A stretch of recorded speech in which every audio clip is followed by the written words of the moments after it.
બનાસકાંઠાના સાંસદ ગેનીબેન ઠાકોરે ફરી પોલીસને ટકોર કરી છે।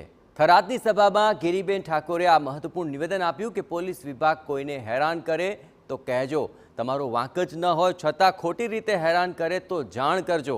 પોલીસ બુટલેગરો પાસેથી હપ્તાઓ લે છે તેવો તેમણે આક્ષેપ લગાવ્યો। કોંગ્રેસના કાર્યકર્તાઓ 2 નંબરના ધંધા નથી કરતા, એટલે કોઈએ ડરવાની જરૂર નથી।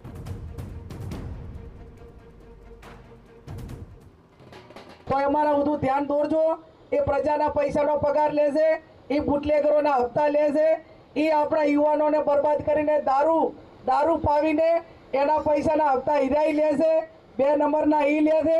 એટલે આપણે કોંગ્રેસના કોઈ આગેવાનો નથી 2 નંબરના ધંધા કરતા કે નથી કોઈ હપ્તા લેતા, એટલે આપણે કોઈનાથી દબાવવાની જરૂર નથી। મોટો લોર્ડ ગર્જન હશે ને એને પણ જે ભાષામાં જ્યાં કહેવાનું છે અને જે પ્રમાણે કહેવાનું છે એ આપણા કાર્યકર માટે